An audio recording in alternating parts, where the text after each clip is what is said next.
الحمد لله الذي أحسن تدبير الكائنات فخلق الأرض والسماوات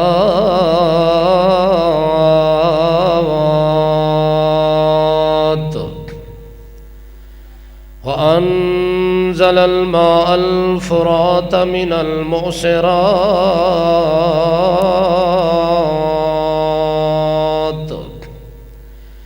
نسلم ونصلي على سيد الكائنات شهادة أن لا إله إلا الله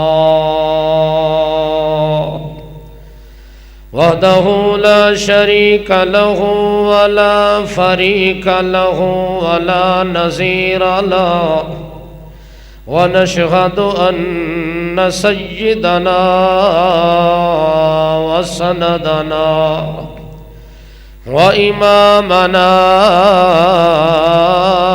ومعصومنا محمد عبد الله ونبيه ورسوله الأكرم صلى الله تعالى عليه وسلم تسليما أما بعد فأعوذ بالله من الشيطان الرجيم بسم الله الرحمن الرحيم ومبشرا برسول يأتي من بعد اسمه أحمد سبحان ربك رب العزة عما يصفون وسلام على المرسلين والحمد لله الحمد لله رب العالمین۔ غزوہ بنی مصطلق کے واپسی پر ایک عجیب و غریب واقعہ پیش آیا، جس واقعہ کا مکمل پس منظر اللہ نے قرآن مقدس کی سورہ نور کے اندر ذکر فرما دیا ہے۔ رسول کریم صلی اللہ علیہ وسلم کی زوجہ محترمہ رفیقہ حیات صدیقہ کائنات ام المومنین حضرت عائشہ لائقہ فائقہ رضی اللہ تعالی عنہا کے متعلق کچھ لوگوں نے غلط افواہیں پھیلائیں اور پروپیگنڈا کیا، تہمت اور الزام لگایا، جس کی بنیاد پر اما عائشہ صدیقہ رضی اللہ تعالی عنہا فرماتی ہیں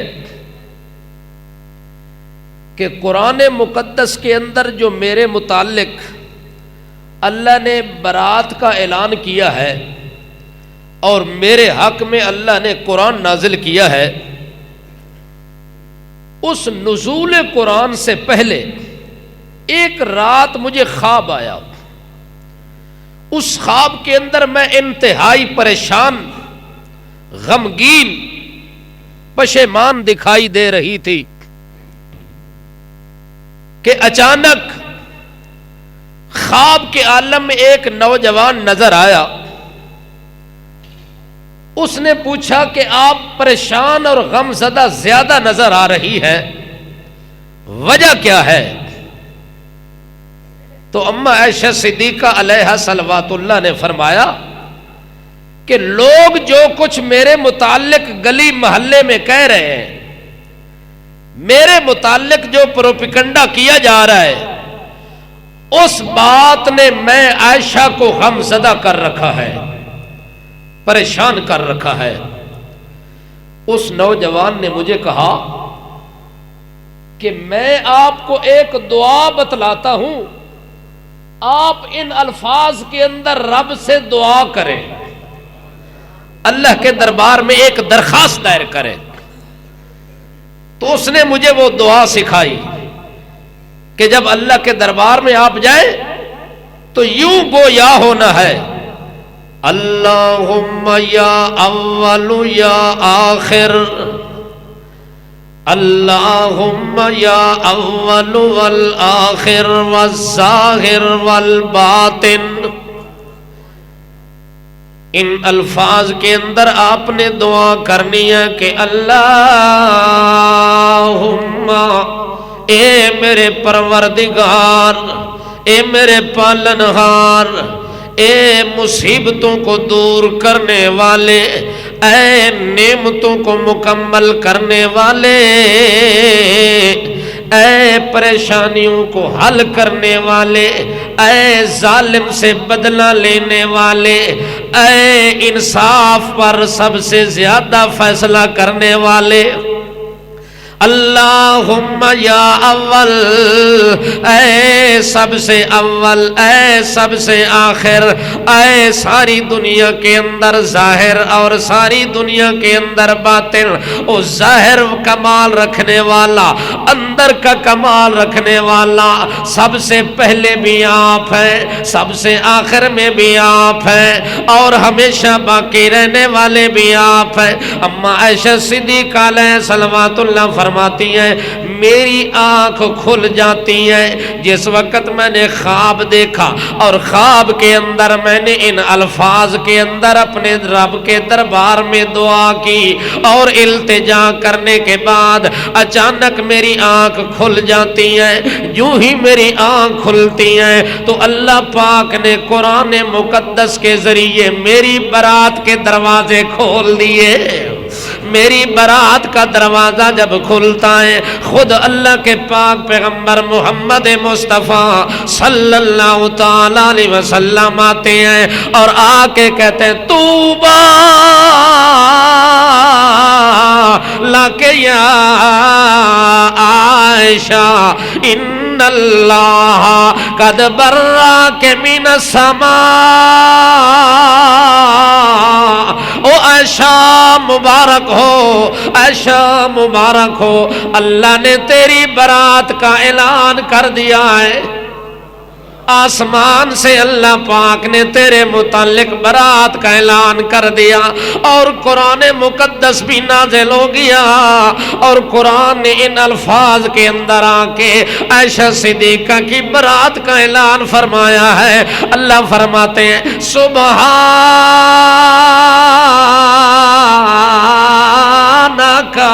ھذا بہتان عظیم۔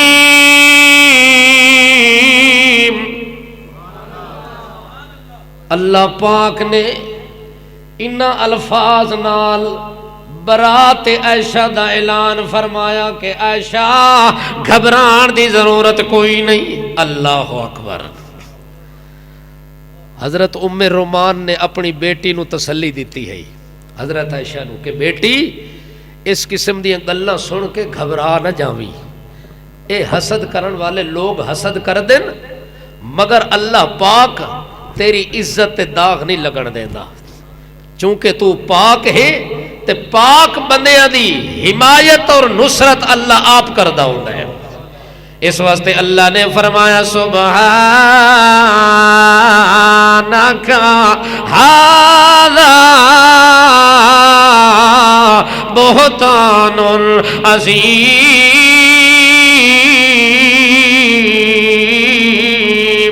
اے میرا پاک پیغمبر سبحانک، تیرا رب پاک ہے، تیرا رب پاک ہے، سبحانک تیرا رب پاک ہے۔ رب تو پہلے بھی پاک ہے، رب تو ہمیشہ پاک ہے، پر یہاں رب نے اپنی پاکیزگی کا ساتھ کیوں ذکر کیا ہے؟ سبحانک، اے میرا پیغمبر تیرا رب پاک ہے، سبحانہ کا تیرا اللہ پاک ہے، ہر عیب سے پاک ہے، ہر کمزوری سے پاک ہے، ہر شرک سے پاک ہے، ہر قسم کے نقص سے پاک ہے۔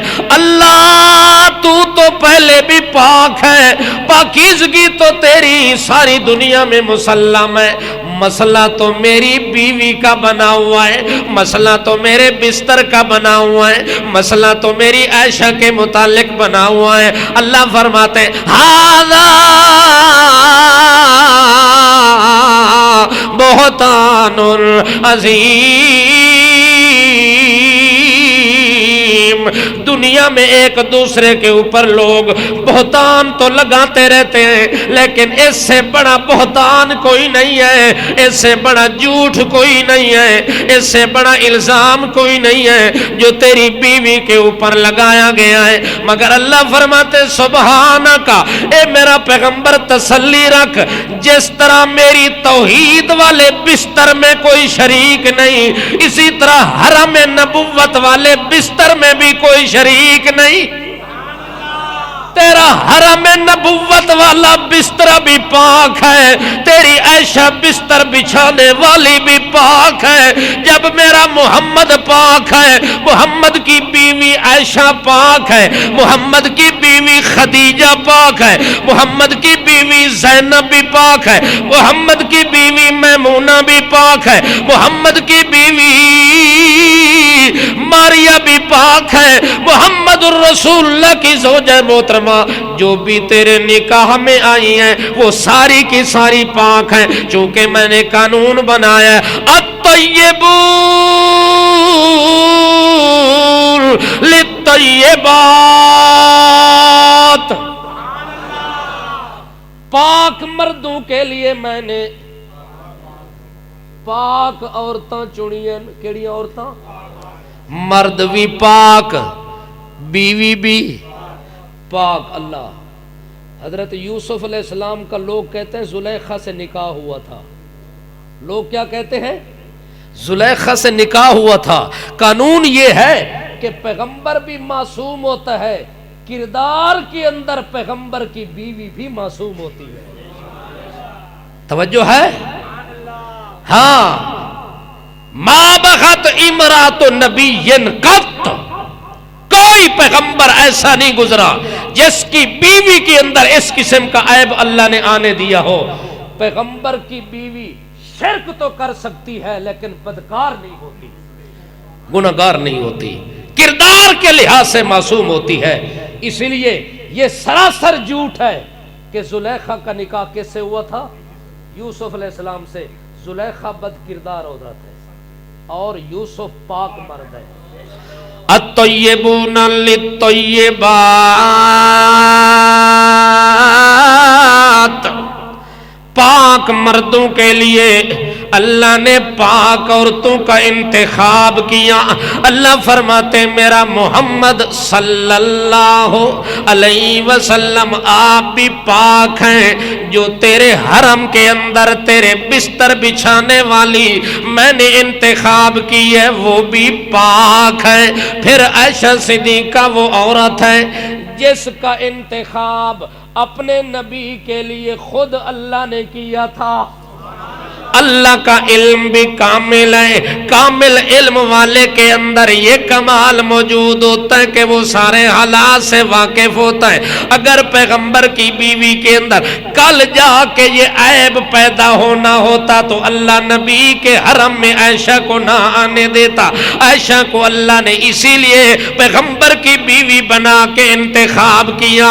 اللہ یہ بات بتلانا چاہتے جس کو میں نے چنا ہے وہ بے عیب ہے، اس میں عیب نہیں ہے، اس کے اندر کسی قسم کا داغ نہیں ہے، وہ سیرت کے لحاظ سے بھی پاک ہے، وہ بصیرت کے لحاظ سے بھی پاک ہے، وہ کردار میں بھی پاک ہے، چال میں بھی پاک ہے، حال میں بھی پاک ہے، کال میں بھی پاک ہے، چال چلن کے اندر، کردار و گفتار کے اندر، اس بیوی عائشہ کے اندر کسی قسم کا عیب نہیں ہے۔ اللہ پاک نے یہ اعلان اعلان قرآن کے اندر کر کے یہ بات بتلا دی ہے کہ میرے پیغمبر جیسے تیرا وجود پاک ہے، تیرے وجود کے ساتھ جس چیز کی نسبت ہو گئی وہ بھی ساری پاک ہے۔ اسی لیے حضرت عثمان رضی اللہ تعالی عنہ نے اس موقع پر نبی علیہ السلام کو تسلی دی تھی جب میرے نبی نے مشورہ لیا تھا کہ عثمان تیرا کیا خیال ہے، میری بیوی کے متعلق جو لوگ باتیں کرتے تیرا کیا خیال ہے؟ حضرت عثمان نے کہا واللہ ما رأیت علی جسدک من ذباب واللہ ما رأیت علی ثوبک من ذباب، اللہ کی قسم میں نے تیرے جسم پہ مکھی کو بیٹھتے ہوئے نہیں دیکھا، مچھر کو بیٹھتے ہوئے نہیں دیکھا، حتیٰ کہ آپ جو قمیص پہنتے ہیں، آپ جو پگڑی پہنتے ہیں، آپ جو جوتے مبارک پہنتے ہیں، جوتے اتار کے آپ نے رکھے میں نے وہ بھی دیکھے، پگڑی اتار کے دیکھی میں نے وہ بھی دیکھی ہے، حتیٰ کہ آپ نے اپنی قمیص اتار کے درخت کے ساتھ لٹکا دی، اور کیلولا کے یا دوپہر کے ٹائم اللہ کے پاک پیغمبر جی میں نے وہ منظر بھی دیکھا ہے، آپ کے جوتے پر بھی مکھی نہیں بیٹھی، آپ کی پگڑی پر بھی نہیں بیٹھی، آپ کے بستر پر بھی نہیں بیٹھی، آپ کے قمیص پر بھی نہیں بیٹھی، حتیٰ کہ آپ کے وجود پر بھی مکھی مچھر میں نے نہیں دیکھا۔ اور جس رب نے اپنے پیغمبر کو اتنا معصوم بنایا ہو، جس رب نے اتنا محفوظ بنایا ہو، جس رب نے اتنا پاک بے باک صاف لولاک بے شک بنایا ہو، وہ پیغمبر جس کا وجود اتنا معصوم ہے، اتنا معصوم ہے کہ ایک مکھی رب کو گوارا نہیں ہے، اللہ ایسی عورت نبی کے بستر پہ کیسے آنے دے گا؟ حضرت عثمان رضی اللہ تعالی عنہ نے نبی علیہ الصلوۃ والسلام کو ایسی بات بتائی کہ میرے نبی کا دل مطمئن ہو گیا۔ مشورہ تو کافی صحابہ کرام سے آپ نے کیا تھا، لیکن جو بات عثمان نے بتلائی تھی ایسی بات شاید کسی نے بتلائی ہو۔ جب عمر سے پوچھا عمر تیرا کیا خیال ہے، عمر نے وہ بات فرش پہ کر دی جو بات رب نے عرش پہ کی ہے۔ فرش پہ عمر کہتا ہے کہ آمنہ کے لال سبحانکا ھذا بہتان النظیم، یہ بہتان عظیم ہے، تیری بیوی اس سے پاک ہے۔ عائشہ میں یہ عیب اللہ نے وہی جملہ دہرا کے قرآن بنا دیا کہ جو فرش پہ عمر کہتا ہے رب کہتا ہے میرا قانون بھی وہی ہے جو عمر نے بتایا کہ تیری بیوی پاک ہے، تیری زوجہ۔ اچھا، حضرت عائشہ کی برات کے اعلان کے بعد توجہ ہے بھائی، جاگ رہے ہیں؟ حضرت عائشہ صدیقہ علیہ صلوات اللہ فرماتی میری برات کا اعلان ہو گیا، اور میری برات کے اعلان کے بعد ایک ہمارے گھر میں غلام رہتا تھا، اس کا نام تھا مستہ۔ اس کا نام کیا تھا؟ مستہ اس کا نام تھا۔ وہ مستہ ان لوگوں میں شامل تھا جن لوگوں نے عائشہ کے خلاف کچھ باتیں کی تھی، اور وہ مستہ حضرت ابو بکر صدیق رضی اللہ تعالی عنہ ان کی پرورش کرتے ہیں، ان پہ مال خرچ کرتے ہیں، ان کو اپنے گھر میں غلام کے طور پہ رکھا ہوا تھا۔ جس وقت عائشہ کی برات کا اعلان ہو گیا صدیق اکبر کو غصہ آیا، کہنے لگے مستہ میرے گھر سے باہر نکل جاؤ، آج کے بعد تیرے ساتھ وہ شفقت اور پیار کا معاملہ بھی نہیں ہوگا، اور تیرے اوپر ایک پیسہ بھی خرچ نہیں کروں گا۔ جب صدیق اکبر جلال اور غصے میں یہ فیصلہ کیا تو صدیق اکبر کے فیصلے کے خلاف رب کا فیصلہ آ گیا۔ رب نے کہا وَلَا يَأْتَلِ أُولُو الْفَضْلِ مِنْكُمْ وَالسَّعَةِ أَن يُؤْتُوا أُولِي الْقُرْبَى والمساکین والمہاجرین فی سبیل اللہ وليعفوا وليصفحوا ألا تحبون أن يغفر الله لكم والله غفور رحيم. اللہ کریم فرماتے وَلَا يَأْتَلِ أُولِي الْفَضْلِ مِنْكُمْ وَالسَّعَةِ أَنْ يُؤْتُوا أُولِي الْقُرْبَى والمساکین والمہاجرین فی سبیل اللہ.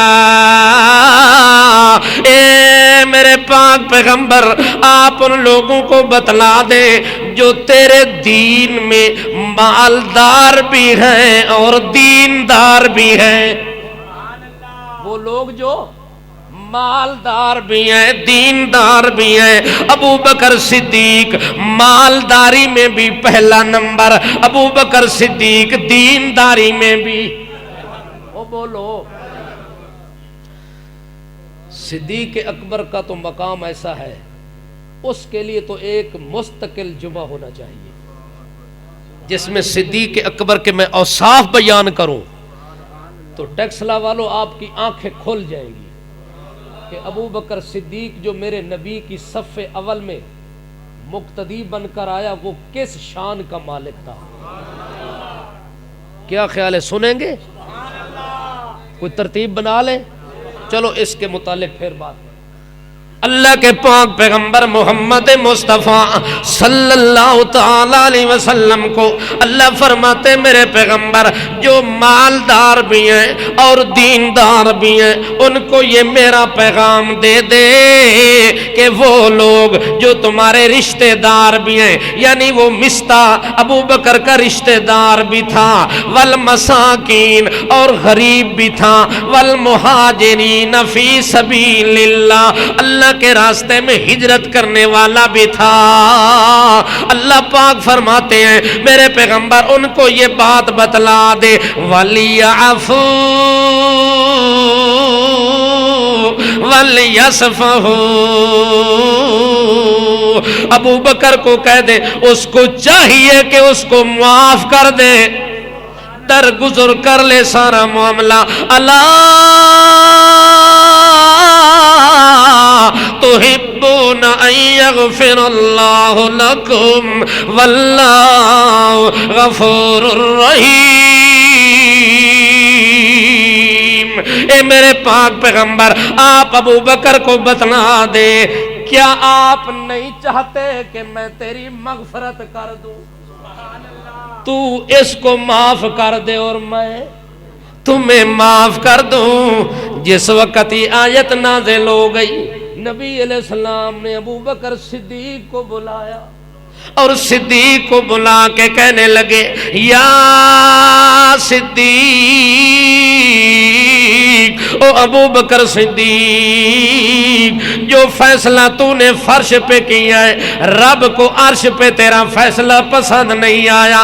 رب یوں کہتا ہے اپنے رشتہ دار کو, اپنے مسکین کو, ہجرت کرنے والے کو, اللہ کے راستے میں جو ہجرت کرنے والا ہے اس کو معاف کر دے, درگزر کر دیں تو میں تمہیں معاف کرنے کے لیے تیار ہوں. او ابو بکر صدیق کیا یہ فیصلہ تمہیں قبول نہیں ہے کہ اللہ تیری مغفرت کر دے؟ صدیق نے سینہ ٹھپ کے کہا یا رسول اللہ میں چاہتا ہوں کہ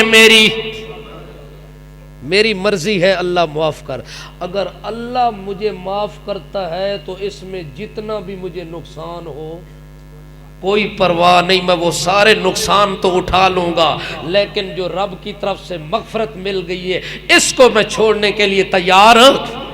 حضرت صدیق اکبر نے کہا مجھے قبول ہے سودا. رب نے کہا تیری مغفرت ہو گئی. ابو بکر کو میں نے معاف کر دیا. ابو بکر کو رب نے معاف کر دیا. لوگ آج تک عدالتوں میں کیس دائر کر رہے ہیں, آج تک عدالتیں لگائی ہوئی ہیں, منبر پہ بیٹھتے ہیں, کبھی صدیق اکبر کے متعلق کہتے ہیں کہ نبی کی بیٹی کا حق مارا تھا, کبھی کہتے ہیں نبی کی بیٹی کو دکھایا تھا, رنج پہنچایا تھا۔ ہو ظالمو، تمہیں کس نے یہ حق دیا ہے کہ نبی کے صحابی کی عدالت لگاؤ؟ یہ حق کس نے دیا ہے؟ جو ہستیاں آج سے 1500 سال پہلے دنیا چھوڑ چکی ہیں ان کے متعلق عدالتیں لگاتے ہو؟ اللہ اکبر۔ رب کی عدالت جب میدان قیامت میں لگے گی تو رب کہیں گے میرا پیغمبر اپنی امت میں سے کوئی بندہ پیش کر جس کا میں حساب لوں، جس کا میں، توجہ کرنا بھائی، باقی باتیں تو صدیق اکبر کے متعلق میں اپنے موقع پہ کہوں گا اور پوری تفصیل سے سناؤں گا، لیکن جو باتیں آ گئی ہیں سامنے وہ تو سن لو نا۔ صدیق اکبر کو میرے نبی نے پیش کیا، اللہ نے کہا اپنی امت میں سے کوئی فرد پیش کر جس سے میں حساب کتاب کا آغاز کروں۔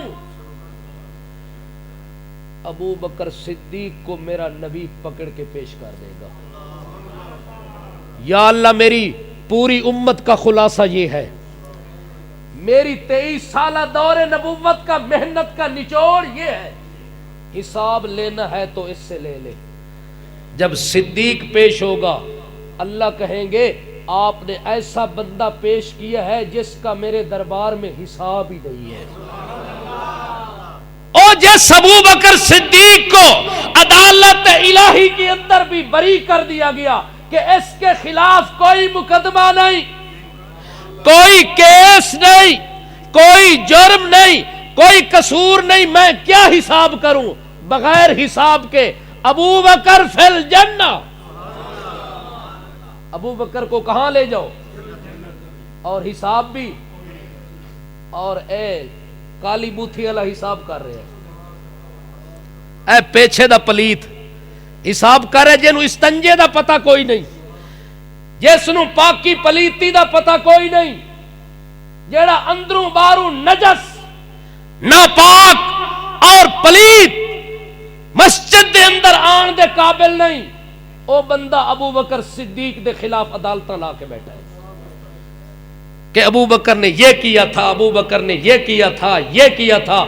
ابو بکر تو وہ ہے، تیرا حساب تو قیامت والے دن ہوگا، نتیجہ بعد میں نکلے گا تو پاس ہے یا فیل ہے۔ ابو بکر وہ ہے جس کو رب نے دنیا میں کہا میرے پیغمبر ابو بکر کو کہو تو مستہ کو معاف کیا، میں نے آپ کو معاف کر دیا۔ الا تحبون ان یغفر اللہ لکم واللہ غفور الرحیم۔ میں غفور الرحیم ہونے کے ناطے میں تیرے یار ابو بکر کو معاف کر دیا۔ اللہ اکبر۔ حضرت عائشہ صدیقہ علیہا صلوات اللہ فرماتی ہیں کہ ایک موقع آیا کہ میں نبی علیہ السلام کے ساتھ ایک سفر میں آ رہی ہوں، ایک جگہ آپ نے پڑاؤ ڈالا تو میرا ہار گم ہو گیا۔ میرا ایک واقعہ جو پہلے آپ نے سنا ہے وہ اور ہے، یہ واقعہ اور ہے۔ میرا ہار گم ہو گیا۔ اللہ کے پاک رسول صلی اللہ علیہ وسلم کے پاس میں دوڑ کے آئی اور آمنہ کے لال کو بتلایا کہ میرا تو ہار گم ہو گیا۔ فَأَقَامَ رَسُولُ اللَّهِ وَأَقَامَ رَسُولُ اللَّهِ وَأُنَاسًا مَعَهُ۔ اللہ کے پاک پیغمبر محمد مصطفیٰ صلی اللہ علیہ وسلم رک جاتے ہیں، صحابہ کرام بھی رک جاتے ہیں۔ اللہ کے پاک پیغمبر اس پریشانی کے اندر مبتلا ہو گئے کہ میری زوجہ کا ہار کہاں چلا گیا، میری زوجہ زوجہ کے ہار کا کیا بنے گا؟ اس جگہ پہ پڑاؤ ڈالا تھا جہاں پانی بھی نہیں تھا، چشمہ بھی نہیں تھا، کوئی کنواں بھی نہیں تھا، اس جگہ پہ آمنہ کے لال نے پڑاؤ ڈال دیا اور اتفاقاً عائشہ صدیقہ کا ہار گم ہو گیا۔ جس وقت نماز کا ٹائم ہو گیا، اللہ کے پاک پیغمبر محمد مصطفیٰ صلی اللہ تعالی علیہ وسلم حضرت عائشہ صدیقہ کے کہنے پر کیا کرتے ہیں؟ صحابہ کرام کے کچھ لوگوں کو کہتے ہیں فَبَعَثْنَا الْبَعِيرَ الَّذِي اما عائشہ صدیقہ علیہ صلوات اللہ فرماتی ہیں کہ اللہ کے پاک پیغمبر محمد مصطفیٰ صلی اللہ تعالی علیہ وسلم نے صحابہ کرام کا لشکر تیار کیا اور حضرت اسید بن حضیر کو کہتے ہیں کہ جاؤ عائشہ کا ہار تلاش کرو۔ نبی کہتا ہے تلاش کرو، صحابہ تلاش کر رہے ہیں۔ صحابہ جیسے کائنات میں ولی کوئی نہیں، محمد جیسا کائنات میں نبی کوئی نہیں، نبیوں میں محمد افضل ہے اور ساری کائنات کے بزرگوں سے صحابہ افضل ہیں کہ نہیں ہے؟ مگر وہ بزرگ ہار تلاش کر رہے ہیں، ہار نہیں مل رہا، نبی کریم ان کو بھیج رہے ہیں کہ ہار تلاش کر کے لے آؤ۔ وہ ہار تلاش کر رہے ہیں مگر مل نہیں نا، حتیٰ کہ چلتے چلتے صبح کی نماز کا ٹائم قریب ہو گیا۔ جب پانی نہ ملا صحابہ کرام ابو بکر صدیق کے پاس چلے جاتے ہیں اور کہتے ہیں ابو بکر تیری بیٹی کی وجہ سے مصیبت میں پڑے ہوئے ہیں، ہر روز کوئی نہ کوئی نئی مصیبت کھڑی کر دیتی ہے، پہلے بھی ہار گم ہوا تھا، اب دوبارہ ہار گم ہو گیا ہے، اب مل بھی نہیں رہا، اور بڑی مصیبت یہ نماز کا ٹائم ہو گیا۔ ادھر بولو پانی ہے ہی نہیں، چلو ٹھنڈا یا گرم وہ تو اور بات ہے نا، سرے سے ہے ہی نہیں، جاگ دے پہ ہو۔ نماز کا وقت ہو گیا ہے، صحابہ پریشان ہیں کہ نماز کا کیا بنے گا۔ مسلمان خوش ہیں کہ شکر سردی آئی ہے، نماز دی چھٹی ہو گئی ہے، پانی ٹھنڈا ہو گیا ہے۔ میں کہ اگر ٹیکس لے پانی ٹھنڈا ہو گیا تو گل گیتالیں واسطے تو معافی دا اعلان ہو گیا۔ انہاں دے تو سردیاں دیا نمازاں اتھے تے جمدی برف پئی ہے، رگاں وچ خون جمدا پیا ہے، اتھے تا حالات ہی کوئی نہیں، ول انہاں لوگاں واسطے تا نماز والی گل کوئی نہیں۔ سردیاں تساں ویکھیا کرو مسیتاں 2-4 بندے نظر آ سکتے، باقی مسلمان کتھے گئے؟ کلمہ چھوڑ گئے، دین ایمان تو دستبردار ہو گئے۔ بولو یا نماز معاف ہو گئی ہے؟ نماز تو میرے نبی پہ بھی معاف نہیں ہے، پانی نہیں ہے، آپ کو تو مل تو رہا ہے نا، ٹھنڈا ہے یا گرم ہے، مل تو رہا ہے، آپ نماز پڑھنے کے لیے تیار نہیں کہ پانی ٹھنڈا ہے۔ کمال کی بات ہے ان لوگوں کی جن کے پاس پانی کا قطرہ بھی نہیں۔ اور صحابہ کرام صدیق اکبر کے پاس جاتے ہیں کہ حضرت جی تیری بیٹی کی وجہ سے اب مسئلہ یہ بن گیا کہ نماز ضائع ہو جائے گی، نماز ضائع ہونے کا خطرہ ہے، چونکہ پانی نہیں ہے، جب پانی نہیں تو نماز کیسے پڑھیں گے۔ حضرت صدیق اکبر کو بھی بڑا غصہ لگا، وہ سیدھے چلے اپنی بیٹی کے پاس۔ اما عائشہ فرماتی ہیں اس وقت اتفاق سے پیغمبر کا سر میری گود میں ہے اور وہ آرام کر رہے ہیں، نیند کر رہے ہیں، اور ادھر سے میرا بابا غصے سے میرے ساتھ باتیں بھی کر رہے ہیں اور میری پسلی کے اندر اس طرح مار بھی رہے ہیں، کبھی ادھر سے مارتے ہیں کبھی ادھر سے مارتے ہیں، میں حرکت نہیں کرتی، حرکت میں نہیں کرتی، بابے کی مار تو برداشت کر رہی ہوں کہ بابا تو مریندا رہے میں جھلیندی ونجا، بابا تو کٹیندا رہے میں برداشت علاج کریں دی رواں اس وقت مینو اپنے دکھ دا پرواہ کوئی نہیں مینو اپنی پریشانی دی پرواہ کوئی نہیں مینو تا اس گل دی پرواہ ہے کہ میں بابے دے مکہ نال مرتا ونجا پر محمد دے آرام وچ خلل نہ آوے میرے نبی دی نیندر خراب نہ ہووے میں تا اس واسطے مار پی کھاندیاں اس وقت میں سارے دکھ پی ساندیاں کہ چلو میں دکھ سہ لواں میرا محمد تا سکھ دیا نیندراں ستا رہے آرام کرتا رہے آرام کی نیند سوتا رہے میرے پیغمبر کی نیند میں خلل نہ آ جائے سونے میں خلل نہ آ جائے میں مار کھاتی رہی حتیٰ کہ آمنہ کے لال صلی اللہ تعالیٰ علیہ وسلم کی آنکھ کھل جاتی ہے ادھر صبح کا ٹائم نماز کا بھی ٹائم بھی ہو گیا اور نبی کی آنکھ بھی کھل گئی میرے نبی نے کہا نماز کی تیاری کرو کس کی تیاری کرو اساں اٹھنے پہلے ناشتے دی تیاری کرو میرے کپڑے استری کرو میں کسے پاسے جانا نماز دا پتہ بولو بندے سفر تے جانا ہوئے ہوائی جہاز دا ٹکٹ خریدیا ہوئے کہ صبح 3 بجے فلائٹ ہے او 3 بجے دی فلائٹ سیندا نہیں کہ میں سین گیا تے متاں فلائٹ دا ٹائم مس ہو گیا تے پیسے ضائع ہو ویسے ساری رات جاگ دے ساری رات جاگ کے انتظار کردا ہے کہ 3 کدو بجے تے میں اپنے مقام تے پہنچ کے اپنی سیٹ تے بیٹھا اتنی سوچ کدے نماز دی بھی آئی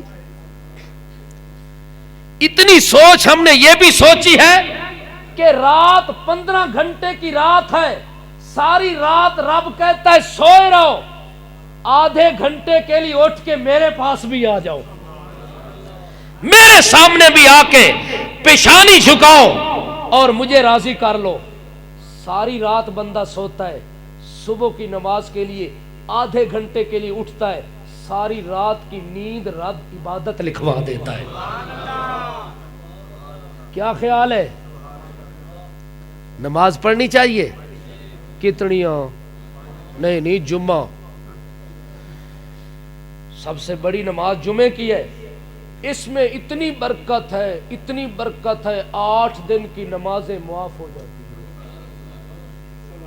ہے برکت جمعہ پڑھو تو 8 دن کی نمازیں بولو او جڑے جمعے تے آندے ہو تے 8 دیہڑے نظر نہیں آندے اوہے بولو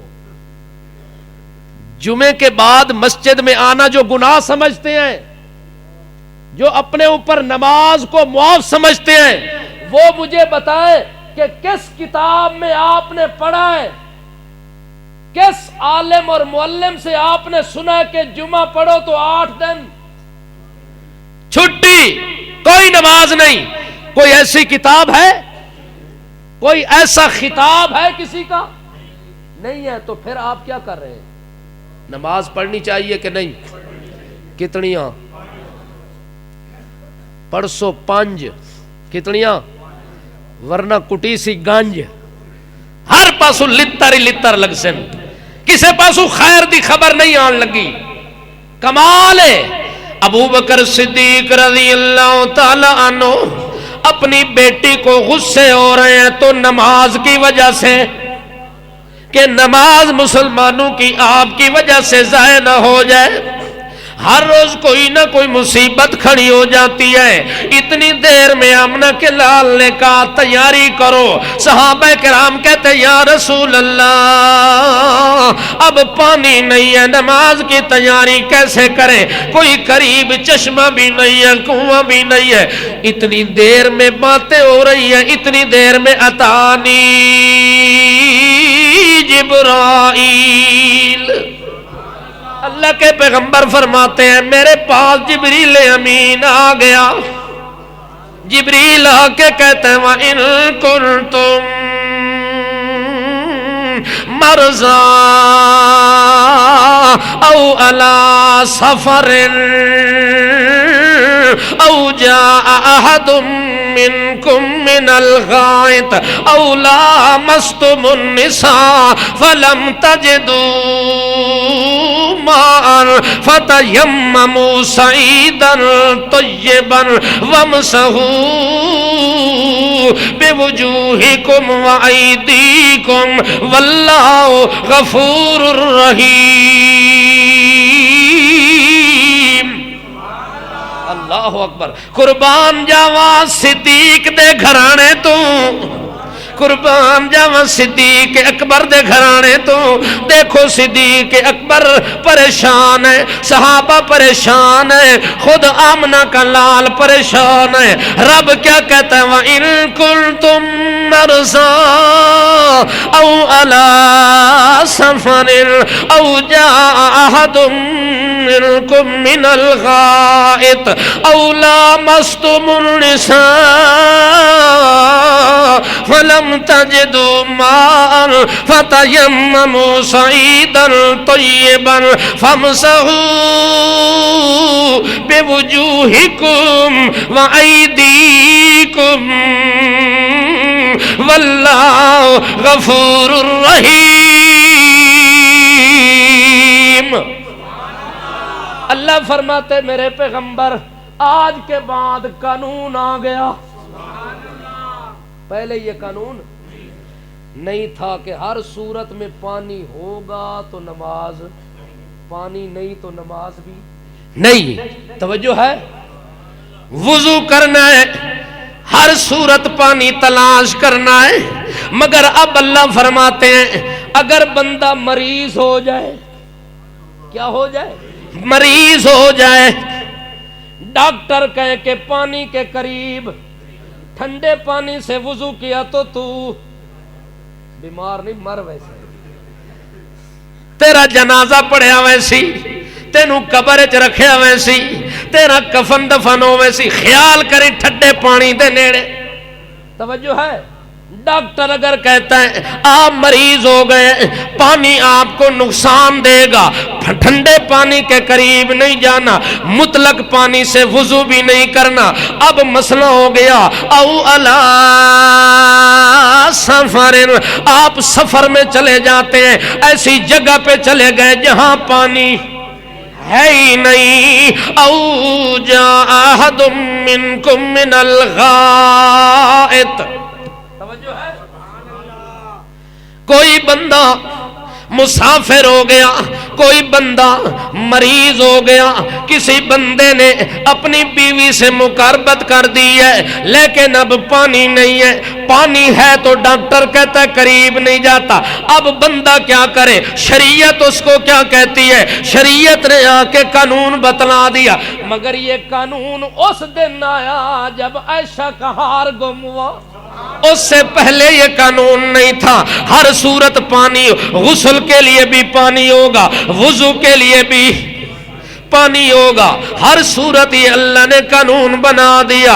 ہاں ہاں ہاں، اللہ کریم فرماتے ہیں فَإِن لَّمْ تَجِدُوا مَاءً، اگر آپ پانی نہ پائیں، آپ کو پانی نہ ملے، کوئی صورت ایسی بن جائے، اب اللہ کیا کرنا ہے؟ اللہ فرماتے ہیں فَتَيَمَّمُوا صَعِيدًا طَيِّبًا، پاک مٹی. یہ ساری صورتیں کیوں آ رہی ہے؟ اگر پانی ٹھنڈا ہے تو رب کہتا نہ پڑھو نماز، مرتے ہو، موت آتی نہ پڑھو نماز، معاف کر دیتا رب. لیکن رب نے معافی نہیں دی. پانی جنگل میں چلا گیا، ملتا ہی نہیں، رب کہتا چلو خیر ہے چھٹی ہو گئی. ساری زندگی نمازہ پڑھتا رہے، آج نہ پڑھے تو کیڑا پہاڑ گرن لگے. آگ سکتا ہی اللہ.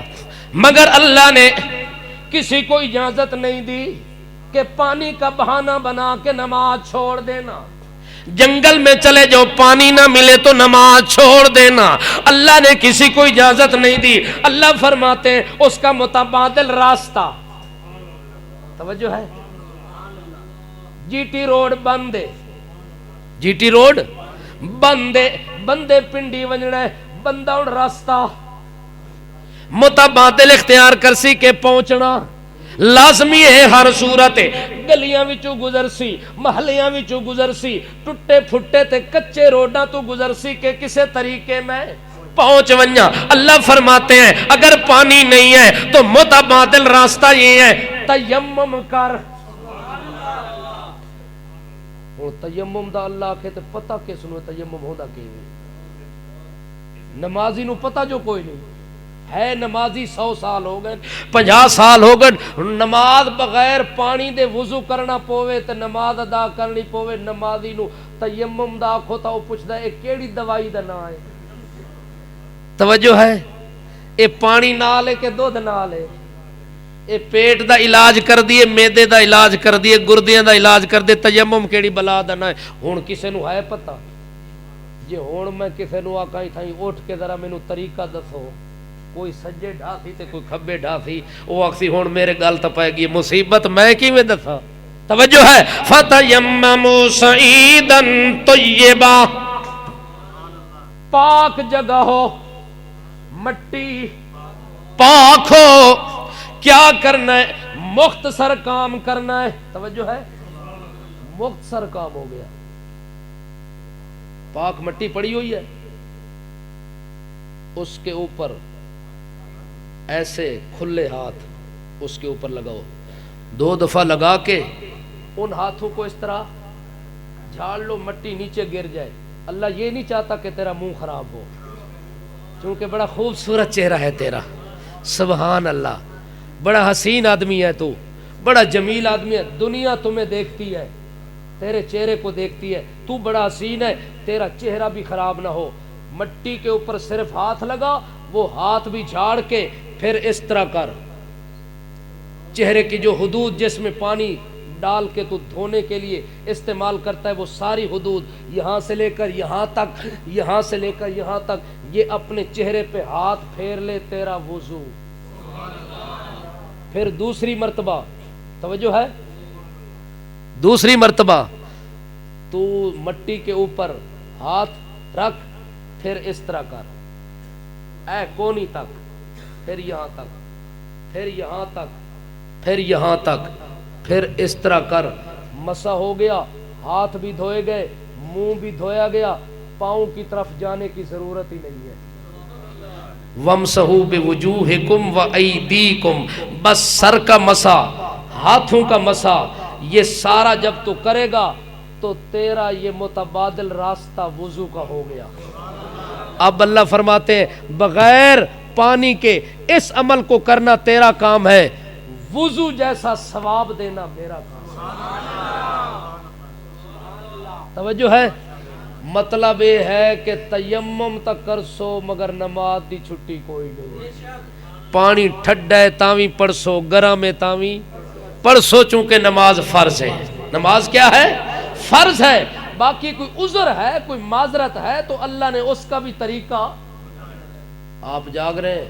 حضرت اسید ابن عزیر رضی اللہ تعالی عنہ فرماتے ہیں جس وقت قرآن کی یہ آیت نازل ہوئی, اللہ نے نیا قانون نازل فرما دیا کہ اگر پانی نہ ملے, اگر بندہ بیمار ہو جائے, سفر کے اندر مشکلات آ جائیں, تو پھر اس کا متبادل تیمم ہے.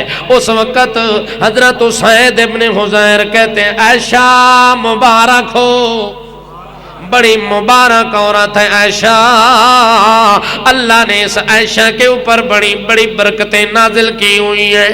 اس وقت وہ کہتے ہیں ماہیا بے اول برکتکم یا آل ابی بکر, ابو بکر کے گھرانے کا کیا کہنا, یہ کوئی پہلی برکت تو نہیں ہے, اس جیسی کئی برکتیں نازل ہو چکی ہیں, ان کی وجہ سے کئی معاملات آسان ہو گئے. ابو بکر صدیق دوڑدا دوڑدا آیا ہے, آ کے آدھا میری بچڑی میں نہ جاندا ہمی, مینوں اس گل دا پتہ کوئی نہ ہا کہ اللہ پاک نے تینوں اتنی مبارک بنایا ہوئے ہے, اللہ نے تیرے گھر وچ اتنی خیراں تے برکتاں نازل کیتی ہوئی نے. میں تا ناراض ہوندا رہیا, میں غصے ہوندا رہیا, میں تیری پسلی دے اندر آ کے مکے ماردا رہیا. اے عائشہ اج مینوں پتہ چلیا کہ اللہ نے نے بڑا برکت والا گھر تیرا بنایا، تیرے وجود دے اندر اللہ پاک نے بڑی برکتاں نازل فرمائیاں۔ اس وقت اسید ابن حضیر آدھے اللہ اکبر، اما عائشہ صدیقہ فرما دیا نے او لوگو مسلمانہ دی نماز دا مسئلہ بھی حل ہو گیا، مسلمانہ دے وضو دا مسئلہ بھی حل ہو گیا، مسئلہ جڑا میرا بنے ہے او انجے دا انجے رہ گیا، ہار جڑا گمیا او ملیا او کوئی نہیں ملیا، باقی ساریاں گلاں حل ہو گئیاں نے۔ فَبَعَثْنَا الْبَعِيرَ الَّذِي كُنْتُ، او لوگو جس اونٹ پہ میں سوار تھی اسی اونٹ کے نیچے ہار پڑا ہوا تھا، میرے نبی کو بھی پتہ نہیں ہے، میرے باپ صدیق کو بھی پتہ نہیں ہے، اللہ کے نبی کے اصحاب کو بھی پتہ نہیں ہے، ہار تو اونٹ کے نیچے پڑا ہوا تھا۔ جب نماز مکمل ہو گئی ہے، تیمم ہو گیا ہے، سارے معاملات ختم ہو گئے، اللہ کے نبی نے فرمایا چلو چلیے اپنی منزل دی طرف رواں دواں ہو۔ جدوں منزل والے پاسے رواں دواں ہوندے اس ویلے اٹھ نو اٹھایا تے تلے ہار موجود ہے، تلے ہار موجود ہے۔ توجہ ہے، لوگ کہتے ہیں صحیح حدیث ہے، جو نبی کی قبر پہ جائے نبی کو پتہ لگتا ہے۔ لوگ کہتے ہیں صحیح حدیث میں آیا نبی بندے کی باتیں سنتا ہے، لوگ کہتے ہیں صحیح حدیث میں آیا نبی سلام کا جواب بھی دیتے ہیں، نبی کو قبر سے یہ بھی پتہ لگ جاتا ہے کہ یہ سوات سے آیا ہے، یہ مردان سے آیا، یہ پشاور سے آیا، یہ پٹھان ہے، یہ پنجابی ہے، یہ سرائکی ہے، یہ بلوچی ہے، یہ کون ہے، کس کا بیٹا ہے، کس قبیلے سے تعلق رکھتا ہے، نبی کو اتنا بھی پتہ لگ جاتا ہے۔ میں کہتا ہوں آپ تو مرنے کے بعد دعویٰ کر رہے ہیں، میرا عقیدہ یہ کہ میرا نبی موجود ہے، زندہ ہے، بیٹھا ہوا ہے، ابو بکر موجود ہے، صحابہ موجود ہیں، ہار اونٹ کے نیچے پڑا ہے، پتہ کوئی نہیں۔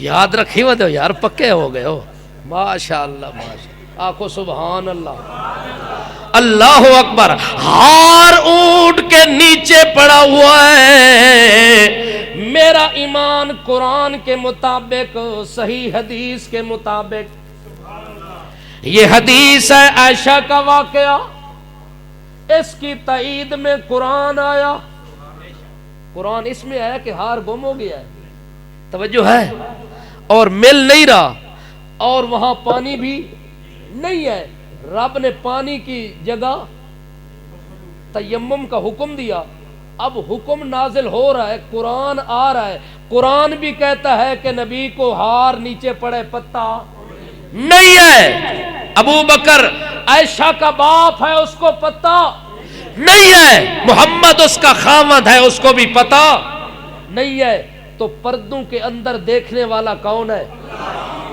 غیب جاننے والا کون ہے؟ اور زندہ کی باتیں کر رہے ہیں تو مردوں کے باتیں کرتا ہے۔ ایک مولوی نے سر پہ قرآن رکھا، کہتا ہے میں تو کہتا ہوں کہ نبی کو بلکہ عام مردے کو اتنی بھی پتہ لگتا ہے کہ اس کی قبر میں، قبر کے اوپر چڑا بیٹھا ہے کہ چڑیا بیٹھی ہے،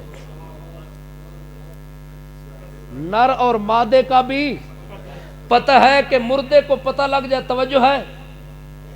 ایک مولوی تقریر کر رہا تھا، اس نے کہا جو بندہ مسجد بناتا ہے نا، جب وہ اذان دیتا ہے نا، توجہ ہے، ایک بندے نے مسجد بنائی، وہ بندہ مر گیا، اس کی مسجد میں کسی نے اذان دی، وہ مسجد بنانے والا بابا جو قبر میں پڑا ہے اس کی اذان بھی سنتا ہے۔ اذان کدھر ہو رہی ہے، قبرستان کدھر ہے، وہ کدھر دفن ہوا ہے، اذان دینے والا کہاں کھڑا ہے، اس بابے کو اس کی اذان کی آواز بھی آتی ہے، حتیٰ کہ اس نے کہا چھوڑو اذان کو، وہ تو سپیکر پہ ہوتی ہے، جس وقت وہ اقامت نماز کی کوئی بندہ کہتا ہے تو مسجد بنانے والے بندے کو جو مر جاتا ہے اس کو اقامت کا بھی پتہ ہوتا ہے، وہ اقامت بھی سنتا ہے اذان بھی سنتا ہے، کہتا ہے چلو اقامت بھی زور سے ہوتی ہے، جب بندہ اتحیات میں بیٹھ کے جو کچھ پڑھتا ہے وہ مردہ قبر میں اتحیات بھی سنتا ہے۔ توجہ ہے بھائی؟ اب جس وقت مولوی اتنا گر جائے، منبر پہ بیٹھنے والا اتنے بڑے جھوٹ بولنے شروع کر دے، ہے قیامت کی نشانی کہ نہیں؟ نبی کے منبر پہ بیٹھ کے اتنا بڑا پیغمبر پہ بہتان لگایا کہ یہ حدیث میں بات آئی ہے، جو حدیث رب کے قرآن کے خلاف ہے وہ حدیث تو تمام محدثین کہتے ہیں عمل کے قابل نہیں، اس میں تعویل کی جائے، آیت پہ عمل کیا جائے، روایت کو چھوڑ دیا جائے۔ اس کتاب کے مقابلے میں سچی حدیث بھی آ جائے تو اس پہ بھی عمل نہیں کر سکتا بندہ، اس کے مقابلے میں آ جائے۔ حدیث سچی کی نشانی یہ ہے کہ وہ قرآن کے مطابق ہوگی، قرآن کے مطابق ہوگی، مخالف نہیں ہوگی۔ قرآن کہتا ہے غیب جاننے والا کون ہے؟ یہ کہتا ہے مردے کو چڑی کا پتہ ہے، چڑیا کا بھی پتہ ہے، نر کا بھی پتہ ہے، مادہ کا بھی پتہ ہے، صلاۃ و سلام پڑھنے والے کا سلام بھی سنتے ہیں، جواب بھی دیتے ہیں۔ اگر ایسا عقیدہ رکھا جائے تو یہ شرک بن جائے گا۔ یہ کیا بنے گا؟ چونکہ اسباب ختم ہو گئے ہیں، اسباب کے بغیر سننا، جاننا، دیکھنا یہ کس کا کمال ہے؟ بندہ جو کچھ کرتا ہے ما تحت الاسباب، میرا رب جو کرتا ہے ما فوق الاسباب۔ وہ اسباب کے اوپر اس کا کام چلتا ہے اور بندے کا کام اسباب کے نیچے چلتا ہے۔ سبب سننے کا، دیکھنے کا یہ آنکھ ہوتی ہے، اس آنکھ کا سبب بندے کا روح ہوتا ہے۔ اگر روح نکل جائے تو پورے جسم جو سبب بنائے چلنے کا، کھانے کا، دیکھنے کا، سننے کا، بولنے کا، روح نکلنے کے بعد یہ سارے اسباب بولو یا اجے ہی تساں ون کے کوئی لائیاں ہوئی اندور بھی نہیں قبر وچ جڑا تکدا پیا ہے تواڈے سلام سندا پیا، تانوں پہچاندا پیا، کوئی وچ کیمرہ فٹ کر آئے ہو؟ بولو، کیمرہ بھی فٹ کر کے ہو تب بھی کچھ نہیں ہو سکتا، چونکہ کیمرے کو دیکھنے کے لیے کوئی آنکھ چاہیے۔ وہ آنکھ بندے کی مرنے کے بعد جس ٹائم بندے تے موت آوے سب تو پہلے کیا کر دیو؟ ہو جٹو سارے دسو، سب تو پہلے آنکھ بند کرنے ہوتے وال دفن کر کے آدھو بابا ویکھدا پیا ہے۔ لعنت ایسے عقیدے پر جو عقیدہ سراسر قرآن کے خلاف ہے، خود آنکھیں بند کرتا ہے۔ کمال کی بات ہے، پتھر بھی ڈالتا ہے، مٹی بھی ڈالتا ہے، پھر مٹی کے اوپر چڑھ کے اس کو دبا کے پکا کرتا ہے، پھر گارا بناتا ہے، 4 دنوں تو بعد ٹائل لا کے آندا ہے، ماربل لا کے آندا ہے، اتنا کم پکا کر کے ہی آتا ہے وچوں ویکھدا پیا ہے، وچوں سندا پیا ہے، وچوں جیندا پیا ہے، تے اتوں مر گیا ہے، وچوں تا ہر پاسے چڑھ گیا ہے۔ اے اتوں دی موت منی کھلا ہے، وچوں دی موت نہیں مندا۔ جس پہ موت آتی ہے وہ اندر سے بھی مر جاتا ہے، باہر سے بھی مر جاتا ہے، اس کی زندگی کا سوال ہی پیدا نہیں ہوتا۔ موت نام ہی اس چیز کا ہے کہ جسم کا روح سے الگ ہو جانا۔ روح اور جسم دوبارہ اکٹھے نہیں ہوتے، اکٹھے اس دن ہوں گے جس دن قیامت قائم ہوگی۔ وَإِذَا النُّفُوسُ زُوِّجَتْ، ایسے بات نہیں کرتے قرآن کی دلیل کے ساتھ۔ اِذَا النُّفُوسُ زُوِّجَتْ، جا مولوی سے معنی پتہ کر۔ وَمِن وَرَائِهِمْ بَرْزَخٌ إِلَى يَوْمِ يُبْعَثُونَ، جا مولوی سے معنی پتہ کر کہ یہ معنی کیا ہے اس قرآن کا۔ قرآن کیا کہہ رہا ہے کہ جب موت آ جائے، مرنے کے بعد جسم اور روح کب جمع ہوں گے دوبارہ؟ قرآن کہتا ہے قیامت والے دن جمع ہوں گے۔ قیامت سے پہلے روح کا جسم سے تعلق، جسم کا روح سے تعلق، دنیا کے اندر قبر میں دفن ہونے والے کا دنیا سے تعلق، دنیا کے معاملات سے تعلق ختم ہو گیا، تب موت آ گئی ہے۔ اسی لیے حضرت عائشہ صدیقہ علیہا صلوات اللہ فرماتی ہے، دیکھو میرا ہار اونٹ کے نیچے پڑا تھا، میرے محبوب نبی کو بھی پتہ نہیں تھا، میرے باپ کو بھی پتہ نہیں تھا، میرے محبوب پیغمبر کے محبوب صحابہ کو بھی پتہ نہیں تھا، چونکہ اونٹ پردہ ہے، توجہ ہے، اس ہار کے اوپر پردہ بن کے بیٹھا ہوا ہے، جب تک اونٹ اٹھا نہیں نیچے سے پتہ نہیں چل سکا کہ ہار یہاں پڑا ہے کہاں پڑا ہے۔ اسی لیے رب کا قرآن جو کہتا ہے وہ اپنی جگہ پہ سچ ہے، برحق ہے۔ اس قرآن کی آیت کے مقابلے میں اگر کوئی روایت آ جائے، اس روایت کو چھوڑ دینا، اس قرآن کی آیت کو سینے سے لگا کے عقیدہ بھی بنا لو، اس پہ عمل بھی کر لو۔ قرآن کے مطابق عمل ہوگا، عقیدہ ہوگا تو نجات یقینی ہوگی۔ اگر قرآن کے خلاف عقیدہ بنا کے مر گیا، چاہے نماز کی حالت میں مر جائے، بیت اللہ میں مر جائے، زمزم کے کنویں میں مر جائے، زمزم کے کنویں سے پانی نکال کے اس کو غسل دیا جائے، اس کے کفن کو دھویا جائے، یہ بندہ پکا جہنمی ہے جس کا عقیدہ قرآن کے خلاف ہے۔ اللہ عمل کی توفیق دے۔